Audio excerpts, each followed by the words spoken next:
Okay, நீங்க play பண்ணலாம். ஒரு மிகப்பெரிய கைதட்டலோட லெட்ஸ் வெல்கம் புரட்சி தமிழ் சத்யராஜ் சார். ஒரு பெரிய கைதட்டலோட everybody together.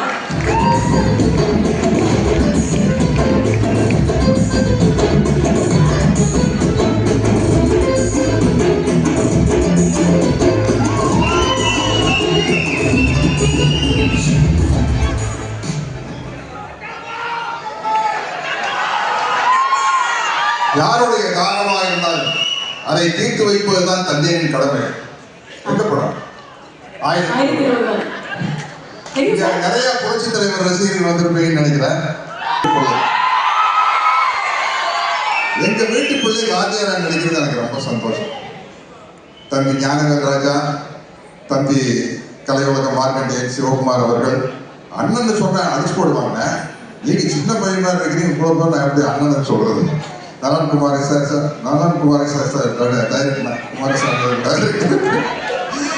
அத்தனை பேருக்கு, தம்பி ஆனந்தராஜ் உட்பட அனைவருக்கும் என்னுடைய வணக்கம். கார்த்திகை ரசிக பெருமக்களுக்கு என்னுடைய மனமார்ந்த வணக்கம்.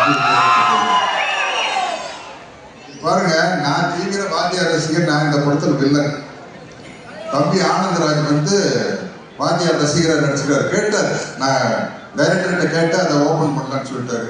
நீங்க தலைவர் ரசிகர் தானே ஆனந்தராஜ்? தம்பி சொல்லுங்க,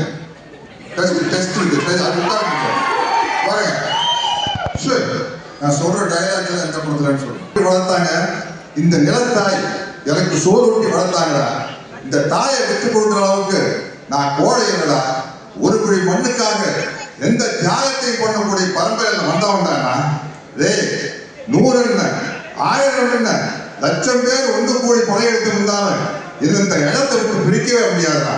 நான் ரத்த சிந்துனா அது இந்த மண்ணில் தான் நான் கலக்கும். நான் உடல் கீழே சாஞ்சா அது இந்த மண்ணை தான் நடக்கும். என் உயிர் போனா இது இந்த மண்ணில் தான் பார்க்கணும்.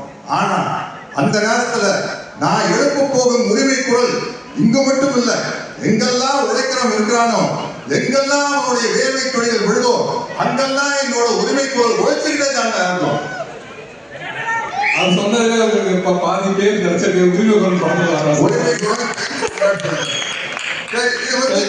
இது வந்து அவர் துப்பாக்கி சுடுறதுக்கு முன்னாடி ஒரு அவருடைய வாய்ஸ் தெரியுமா? ஒரு படத்துல அஞ்சலி தேவி அம்மா வந்து ஒரு சர்வாதிகாரி ராணி, அவங்க தலைவர் வந்தோன்னு அவங்க மேல கத்தி எடுத்து வீசிடுறாங்க. அப்ப தலைவர் பேசுற யோசனம், என்னை கொல்ல இறந்தீர்களே, அதே கத்தி உங்களையும் கொல்லும் என்பதை மறந்து விட்டீர்கள்.